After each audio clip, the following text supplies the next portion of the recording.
हैं, असद उमर साहब फरमाते हैं कि वजीर आजम सिंध को कराची जैसा पैकेज देंगे।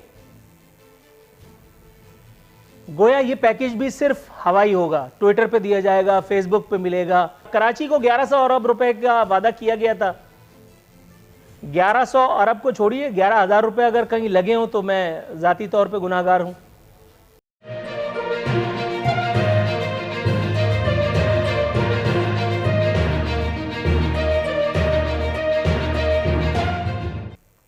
हंसने की ज़रूरत नहीं, बात संजीदा है, लेकिन अगर फिर भी हंसी आ जाए तो मेरी कोई जिम्मेदारी, कोई जमानत नहीं है। वफाकी वजीर मुराद सईद साहब कहते हैं कि तहरीक इंसाफ शफाफियत पर यकीन रखती है। इस बात पर किसी किस्म के तबसरे के बगैर मेरा ख्याल है कि अगली स्टोरी पर जाना ज़्यादा मुनासिब रहेगा, क्योंकि अगर हम शफाफियत की बात करें तो फिर बहुत सारी बातें जो हैं वो उनका जिक्र करना पड़ जाएगा। सेनेट इलेक्शंस में ही वो शफाफियत आपको नज़र आ रही होगी वाज़ेह तौर पर। आंख का अंधा भी देख सकता है कि किस कदर शफाफियत से सेनेट के इलेक्शंस जो है वो करवाए जा रहे हैं। बाकायदा बोलियां लग रही हैं। ये अपने ही घर के अपने भेदी बता रहे हैं, मुझे नहीं पता, मैं तो खैर सवाल पूछने की जिसारत कर रहा हूँ। लियाकत जतोई ने न जाने क्यों कर कह दिया कि 35 करोड़ रुपए में जो है वो सेनेट की टिकट दी गई है, और वो भी एक ऐसे आदमी को जिसके नामा अमाल में नेकी महज इतनी सी है कि वो खरबपति है। ज्यादातर लोगों के अगर आप ACRs को देखें तो उनमें मुश्तरका जो उनकी एक खसलत या उनकी एक सिफत है या उनकी जो फजीलत है जिसके सबब उनको एक दूसरे के ऊपर तरजीह दी गई है, वो अमीर होना है। गरीब आदमी, किसी फकिट्टे, किसी मुफलिस, किसी कल्लाश, किसी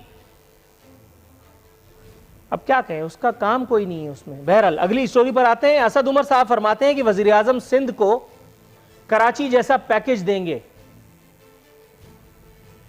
गोया ये पैकेज भी सिर्फ हवाई होगा, ट्विटर पे दिया जाएगा, फेसबुक पे मिलेगा, और उससे वही खुशहाली आएगी जैसे कल हमारे प्रोग्राम में बताया गया था कि ट्विटर पे और फेसबुक पे बिलियन ट्रीज लगाए गए हैं।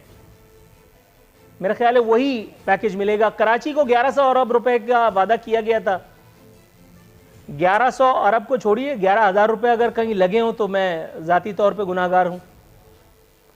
कराची की सड़कें, कराची का इंफ्रास्ट्रक्चर हम देखते हैं सूबे की तरफ। सूबा कहता है कि विफाक ताउन नहीं कर रहा, विफाक कहता है 18वीं तरमीम के बाद ये सूबे की जिम्मेदारी है, और हम विफाक और सूबे के दरमियान खिलौना बने हुए हैं। काम ना विफाक ने करना है ना सूबा कर रहा है।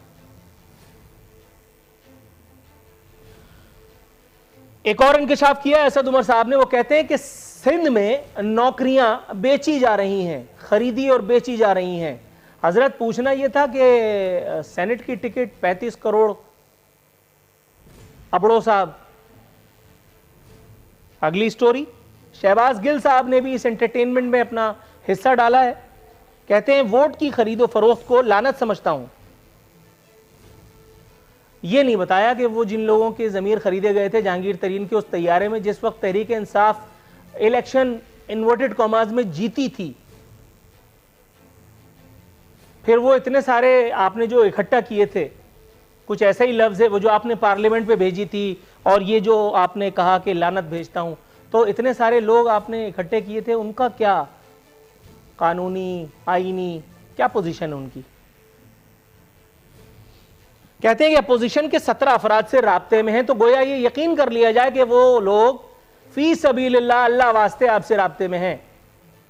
आजकल यहां कोई किसी को सलाम नहीं करता बिना मतलब के, और आप इतने नेकोकार हैं और वो लोग भी इतने सेल्फलेस हैं कि वो आपके राब्ता रखने पर राब्ता रखे हुए हैं। आखिरी स्टोरी, मुत्तहदा की एक मरतबा फिर जो है वो अहम मरकजी हैसियत हो गई है, बीच की बिल्ली बन गई है मुत्तहदा। पीपल्स पार्टी ने सेनेट में गिलानी साहब को वोट देने के एवज 2 नशिस्तों की पेशकश की है। मुत्तहदा अराकीन समझते हैं, मुत्तहदा के लोग समझते हैं कि हमें इत्तेहाद को कुर्बान नहीं करना चाहिए 2 नशिस्तों के लिए। अब ये बात काबिल हज़म नहीं है 2 नशिस्तों के लिए। मैं 5 लाख दफ़ा कह चुका हूं कि इसराइल में अगर हुकूमत बन रही हो और मुत्तहदा को मिस कॉल मारी जाए तो मुत्तहदा वहां पे भी घुटनों के बल जाएगी। मुत्तहदा को इश्क है इतना इक़्तिदार से। हर जमहूरी डिक्टेटर और हर आर्मी डिक्टेटर, जाहिर है कि जब मैं ये कह रहा हूं तो उसमें हजरत मुशर्रफ तो मौजूद हैं। आप देख लीजिए, हर गाड़ी का स्टेपनी मुत्तहदा होती है। चार्टर ऑफ डेमोक्रेसी साइन हुआ, उसमें भी मुत्तहदा। उससे पहले वो लोग जो थे वो टेररिस्ट थे, लेकिन सीओडी साइन होने के बाद भी दोबारा इख्तिदार का हलवा खाने के लिए मिला। एक मरतबा फिर पीपल्स पार्टी उनको झांसा देने पहुंची थी, लेकिन अब मामलात जरा कुछ और हैं। अब मुख्तलिफ केसेस हैं, फलाना और ढिमकाना है, तो अब इतनी बेवकूफ़ तो मुत्तहदा भी नहीं है कि वो अपने केसेस खुलवाएगी और हुकूमती जो है वो बेंचेस से अलहदा हो जाएगी।